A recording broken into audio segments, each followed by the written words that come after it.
Minuto de noticias. Día clave. El sindicato del neumático y las empresas retoman hoy el diálogo para intentar resolver el conflicto. Debate en marcha. Con la presencia de Massa, diputados comienza el tratamiento del presupuesto 2023. El ataque a Cristina. La querella busca que se avance sobre otros miembros del grupo de Uliarte y Sabaj Montiel. Crece el repudio a la editorial del diario La Nación, que pone en duda el atentado contra la vicepresidenta. Tras su devastador paso por Cuba, el huracán Ian alcanzó categoría 4 y llega a Florida con toda su furia. Gana, gusta y golea. Con 2 de Messi, Argentina superó 3-0 a Jamaica y suma 35 partidos invicta, a 2 del récord de Italia. Scaloneta 2026. La AFA renovó el contrato del DT hasta el Mundial que se jugará en Estados Unidos, México y Canadá. Más información en telam.com.ar y en nuestras redes.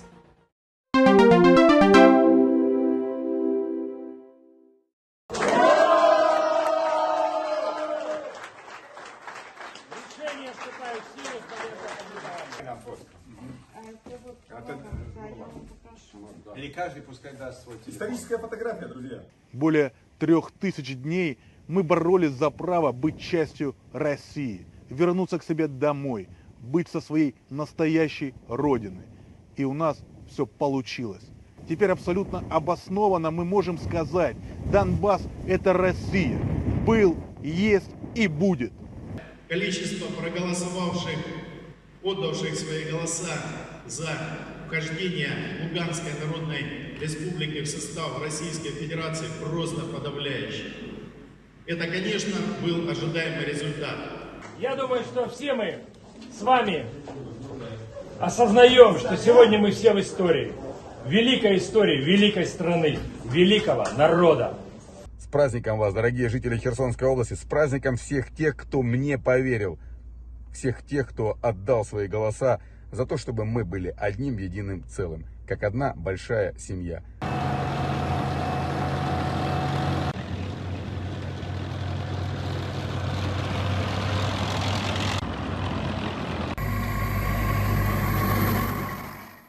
Ми будемо діяти, щоб захистити наших людей і на Херсонщині, і в Запорізькій області, і на Донбасі, і в поки що окупованих районах Харківщини і в Криму.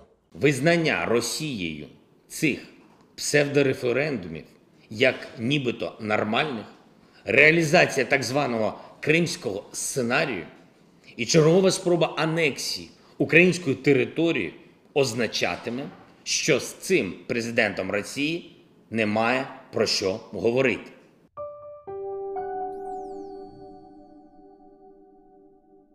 Analizamos cada uno de los temas de actualidad. En este contexto, ustedes saben que el ministro Claudio Moroni, yo tuve ayer en varias oportunidades contacto con él.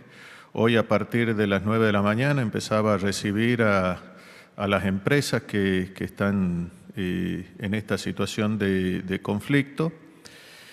Y obviamente después en la tarde, una vez más, creo que ya es la 36 o 37, no sé qué cantidad de reuniones van teniendo en la idea de acercar posiciones y poder llegar a un acuerdo con un sector gremial que, por lo que vemos hasta ahora, se ha mostrado muy inflexible, digamos, a acordar posiciones.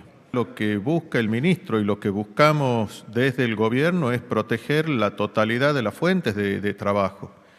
Esto es lo que él hace, digamos, entonces, para buscar una solución, digamos, de que no se nos detengan o no se nos frenen toda la industria vinculada a este sector, fundamentalmente, bueno, todo lo que son las terminales automotrices en la Argentina. Por eso es que el ministro dice este comentario vinculado no a abrir las importaciones como una medida en la idea de querer perjudicar a un sector, ni mucho menos, sino es para proteger a la gran cantidad y a la gran mayoría de las fuentes de trabajo que hay en ese sector. En el marco de todas las dificultades que hoy tenemos, que son de público conocimiento. El presupuesto es un presupuesto técnicamente muy sólido, con mucha realidad de la situación actual, que plantea el crecimiento para la Argentina, que plantea cuidar a los grupos sociales más vulnerables, que cumple con la normativa legal vinculado, entre otros temas, a lo que es el porcentaje del PBI destinado a ciencia y tecnología, que creo que está en el orden del 0,34%, plantea una inflación para el año que viene en el orden del 60%. Así que obviamente lo vemos con mucha expectativa.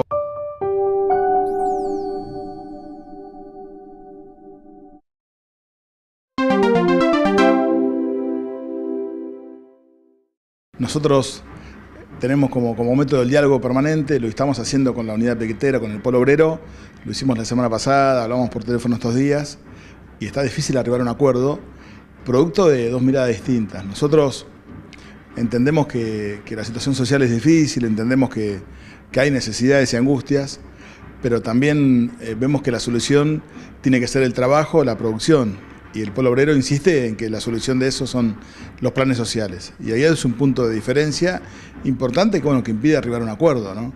Y en ese sentido hay una vocación de diálogo, pero con la firmeza de que la decisión de que la Argentina se pone de pie con más trabajo y más producción es la que tiene que prevalecer, ¿no?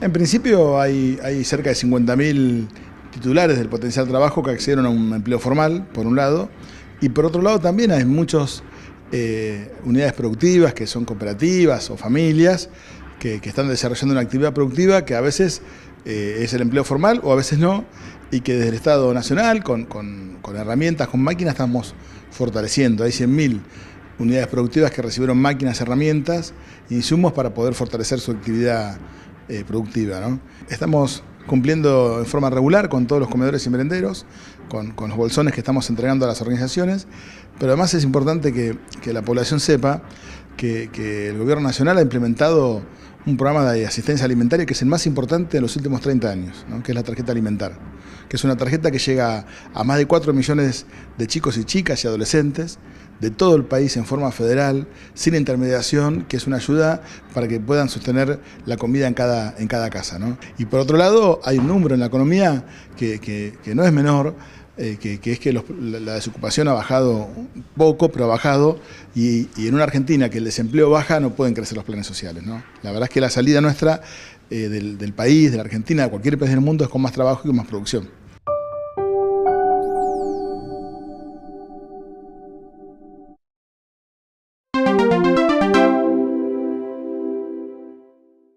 Políticamente lamentable y jurídicamente inviable, ¿no? El día lunes, cuando el gobierno de la ciudad, por su jefe de gabinete y la ministra de Educación, salen a explicar que iban a denunciar a las niñas y a sus padres penalmente, bueno, empezamos a indagar, ¿no?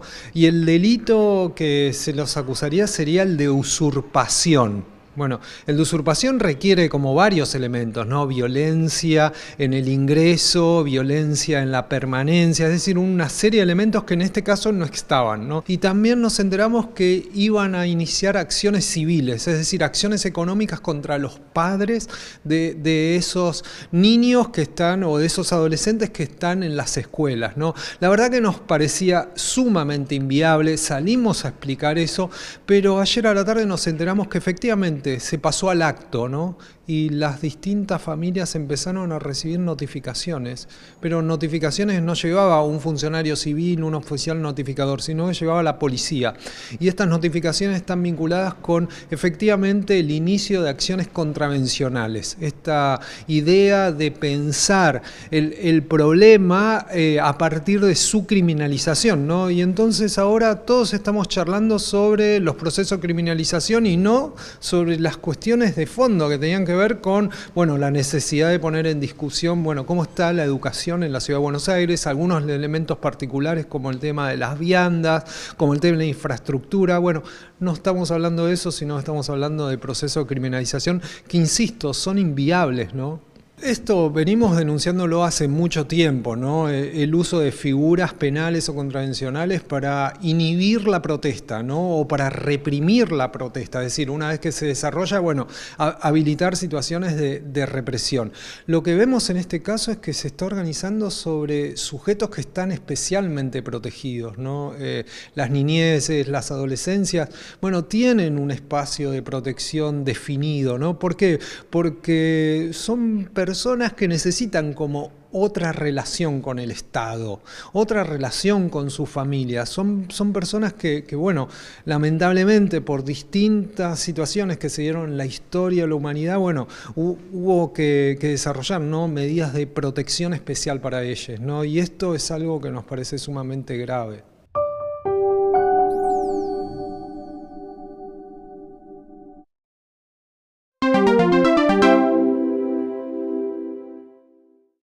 Cuando yo terminé siendo elegido como presidente de los argentinos, me puse en la cabeza un objetivo. Siempre me quedó la sensación de que si hay algo que debíamos hacer es convertir en realidad la Argentina federal declamada en la Constitución. Y desde el primer día me puse ese objetivo en la cabeza. Y desde el primer día me puse firmemente la idea de que en la Argentina no había hijos y antenados, todos éramos argentinos. No había argentinos de primera ni argentinos de segunda, todos éramos argentinos. Y que el esfuerzo del Estado Nacional estaba en desarrollar el interior de la patria.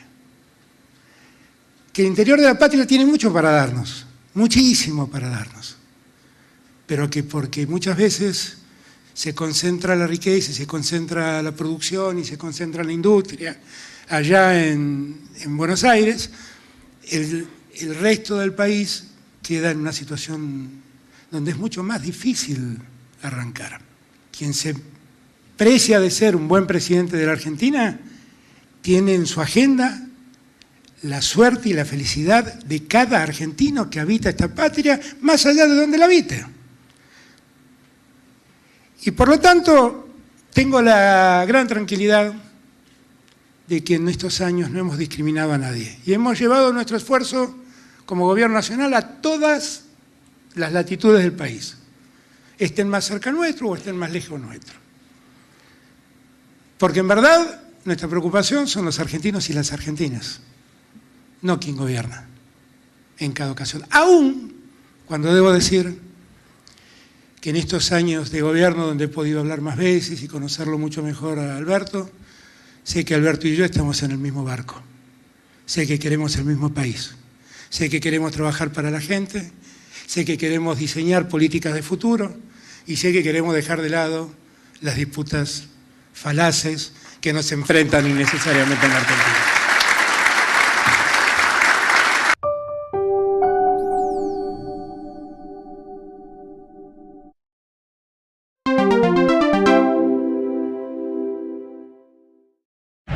Panorama Federal.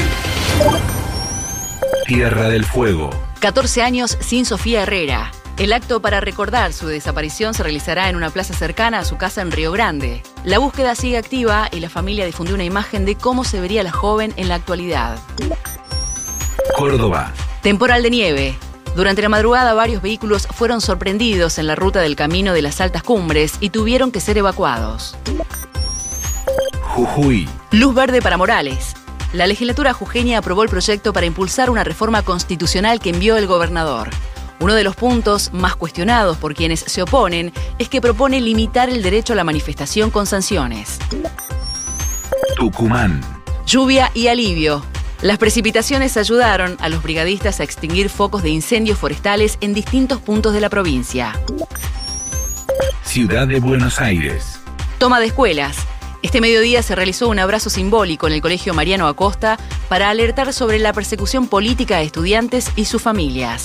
Al menos 11 colegios porteños permanecen tomados en reclamo de viandas de calidad nutricional, mejor infraestructura y en contra de las prácticas laborales. Santa Fe. Ley Brisa. Le darán la reparación a los hijos de una mujer santafesina desaparecida en 2011, cuyo cuerpo no fue hallado. La medida es un precedente histórico. Ciencia. Reconocimiento. Científicos correntinos publicaron una investigación sobre el uso del suero equino en pacientes con COVID en la revista científica PLOS ONE. El trabajo del Hospital de Campaña de Corrientes mostró la efectividad del tratamiento en la reducción de casos mortales de neumonía por coronavirus. Río Negro. Paseo y deporte para vecinos. Invitan a los residentes de la ciudad de Bariloche a acceder de manera gratuita al Cerro Catedral hasta el 2 de octubre inclusive. Más información en telam.com.ar. Mi aprendizaje y, de alguna manera, mi transmisión de lo incorporado o aprehendido estos días es que cualquiera sea el presupuesto, es muy importante que el Congreso fije una hoja de ruta. Venimos de un 2021 en el que la Argentina creció 10 puntos después de una caída enorme producto de la pandemia. Tuvimos un 2022 de 4 puntos de crecimiento proyectado. Creemos que va a estar alrededor de los 4 o 4.2 de crecimiento dependiendo del funcionamiento de algunas actividades. Claramente el programa de fortalecimiento agroexportador desarrollado a lo largo de este mes puede influir en el tamaño del crecimiento a fin de año y para el año que viene estamos proyectando una meta de crecimiento de 2 puntos. Para el año 2023 la inflación proyectada es del 60%. Y el tipo de cambio para el año que viene va a tener un promedio de 2,18,90. En el sector externo aspiramos al crecimiento de las exportaciones de un 7,1%. Los grandes jugadores, entendemos, en el crecimiento de exportaciones van a ser el sector de la economía del conocimiento, la minería, el sector del agro, la inversión va a continuar recuperándose. Vemos proyectada un crecimiento de la inversión de 2,9 con los 4 sectores que planteamos como estrellas del crecimiento en inversión, más 3 adicionales. El primero de los 3 adicionales es el turismo. El segundo sector, producto de una ley sancionada por este Congreso, va a ser la construcción. Y el tercer sector que vemos creciendo más allá de los 4 actores que les hemos planteado: economía del conocimiento, agronegocios, energía y minería, es el sector de la industria de las telecomunicaciones, centralmente porque en febrero Argentina licita el 5G. La mirada del presupuesto además tiene en términos de presión tributaria una reducción de la presión tributaria para el año que viene del 0,18%. En el programa de infraestructura, la inversión total asciende a 1,98 billones de pesos, obra pública y vivienda como 2 sectores importantes. En materia educativa, la inversión va a rondar 1,75 billones de pesos. Para salud, 1,18 billones de pesos. La asignación en ciencia y tecnología va a llegar a una meta que se propuso este Congreso, que es el 0,34 del producto. Y los programas de protección social, incluidas jubilaciones, programas sociales, van a estar en 14,44 billones de pesos.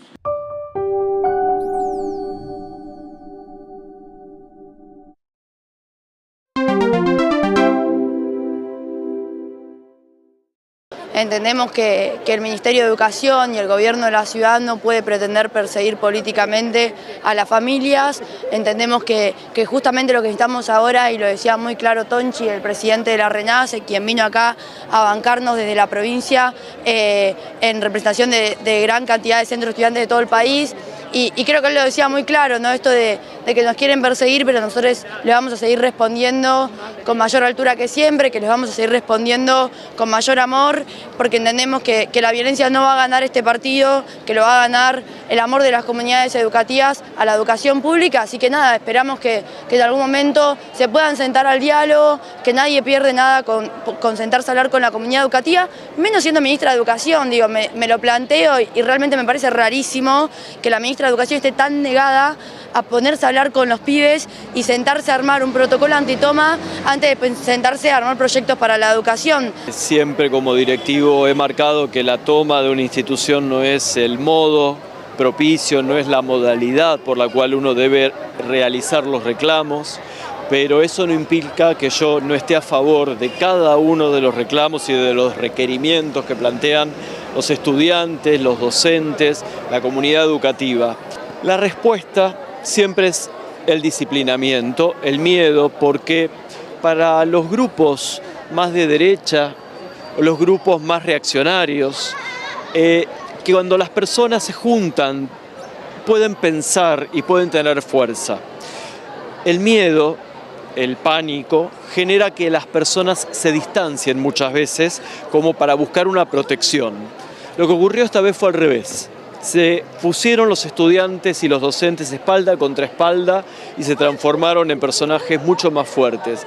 No recibí amenazas por parte del gobierno de la ciudad, recibí amenazas que no tenían ningún tipo de firma, de distinto tipo, del mismo modo que hubo estudiantes o familias que recibieron llamados telefónicos amedrentándolos.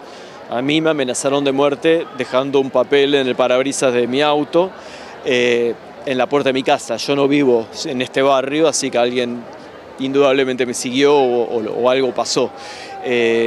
Pero en realidad es un manejo que no me asusta, no me preocupa, porque tengo una comunidad que me apoya, porque tengo una cantidad de estudiantes, de familias, una cantidad de docentes que saben que yo estoy en el territorio. ¿Qué es el territorio? El territorio es caminar por la escuela, salir de la escuela, ver qué está pasando y contarles a los que por la televisión escuchan que los chicos no quieren tener clases, decirles que sí quieren tener clases. Lo que quieren tener es dignidad y que las clases sean en un contexto cuidado y de respeto.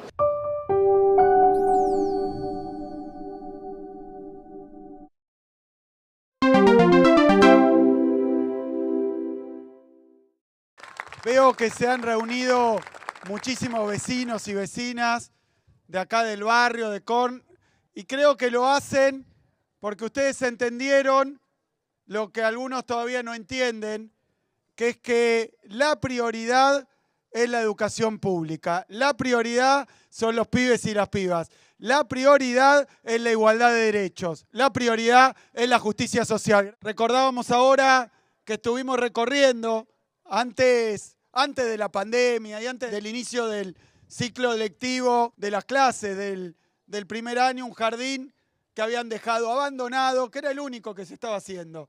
Lo dejaron con deudas, lo dejaron con 1000 problemas y la decisión que tomamos fue terminar ese jardín. Veníamos de gobiernos que no terminaban las obras que había empezado el gobierno anterior solo para no reconocer lo que se había hecho antes. Nosotros no tenemos ningún problema en terminar las pocas obras que nos dejaron, pero menos problema tenemos en hoy, con esta, estar inaugurando la 4ª escuela después de 25 años sin que se haga una sola.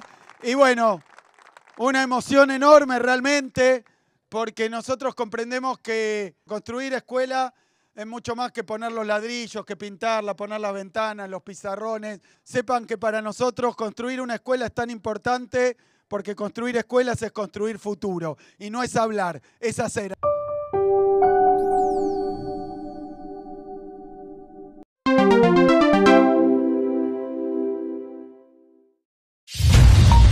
Minuto de noticias. Reunión de gabinete en San Luis. Alberto Fernández llamó a convertir en realidad la Argentina federal. Bajó la pobreza. El índice se redujo al 36,5% al término del primer semestre del año, casi un 2% menos que en 2021. La defensa de Cristina Fernández pidió investigar la motivación económica detrás del atentado en su contra. Massa pidió a los diputados un acuerdo político para poder sancionar el presupuesto 2023. Por primera vez en su historia, el Banco Central superó los 4.000 millones de dólares en compras en un mes. Se persigue al que piensa distinto, afirmaron familiares de estudiantes notificados por el gobierno porteño. Tragedia en Mendoza. Una mujer murió y 19 personas resultaron heridas tras el vuelco de un micro con hinchas de Boca. Más información en telam.com.ar y en nuestras redes. Respecto de la pregunta de la diputada del PLA, me gustaría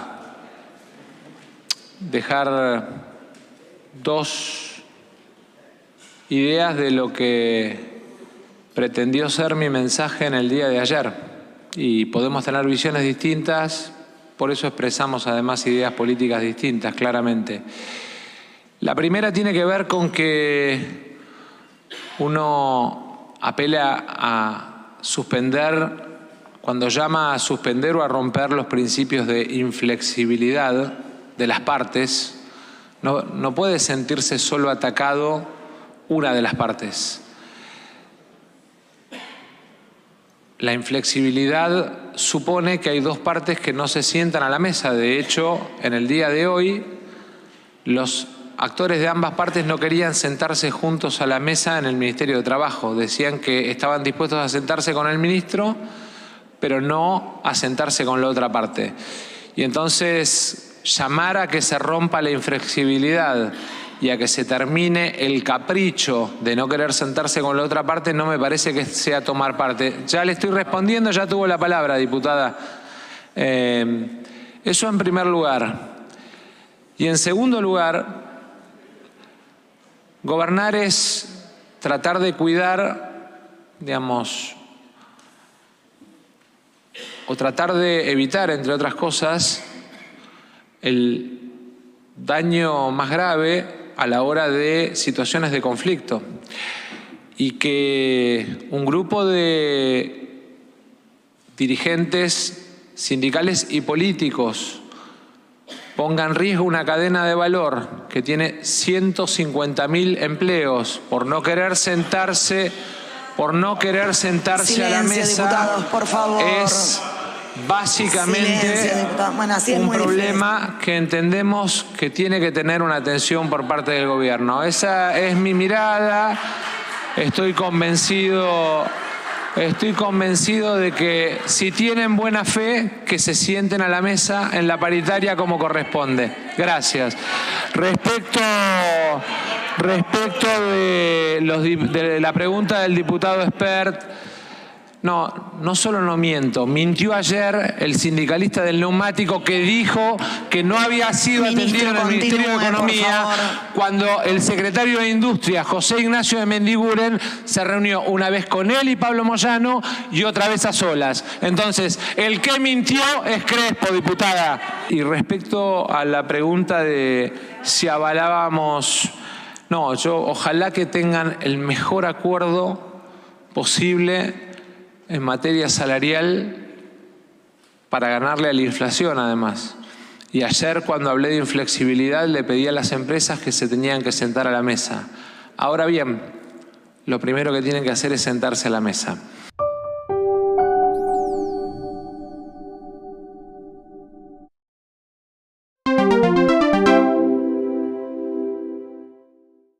Estamos ahí arriba y aún no tenemos ningún tipo de ofrecimiento de las patronales, ningún cambio en la posición.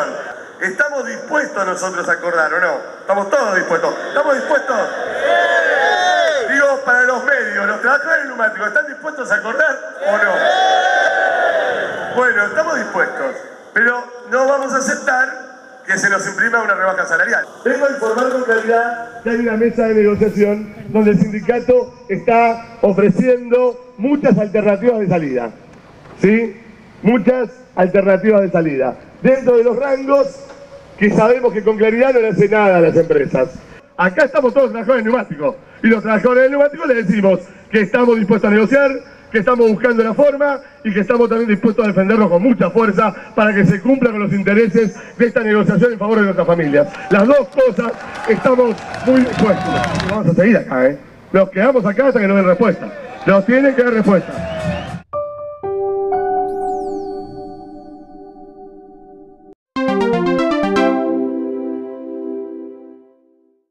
una asamblea que las trabajadoras organizadas han promovido desde la necesidad de plantear, como escuchamos en este recorrido, la falta de acceso a la justicia en torno a un montón de temas que afectan la vida, en el trabajo, en la familia, en el hogar, en las comunidades. Así que me parece que se inaugura un camino de diálogo público, organizado, que va a seguir creciendo, así que una jornada muy, muy importante. Necesitamos la paridad, pero también necesitamos la perspectiva de género cuando se imparte justicia, porque escuchamos a las madres protectoras la injusticia frente a los abusos sexuales, la revictimización de quienes sufren esas violencias, y eso también requiere de una transformación muy profunda y democratización en todos los niveles del Poder Judicial. Esta reunión que nos reúne a todas las mujeres y diversidades nos conlleva a que la igualdad de género por la violencia institucional que vivimos en las putas calles, tenemos que poner a la vanguardia todo lo que nos pasa. Por eso recién dije que tenía que ser una reforma judicial transfeminista, porque a las trans también nos matan, porque a las trans también nos desaparecen y no somos reconocidas, no estamos en las portadas de los diarios, somos desaparecidas como Tehuel de la Torre, que no está presente. Cuando nosotras planteamos una justicia con perspectiva feminista, tiene que ver con una justicia que incluya a la mayoría de la población, a esas mujeres, a esas disidencias, diversidades. ¿Cómo la logramos? Necesitamos democratizar la justicia, una Corte Suprema con una mirada de género, por lo menos que algunos de los miembros sean mujeres, de las miembros sean mujeres, y un Consejo de la Magistratura que esté atento y formado en cuestiones de género,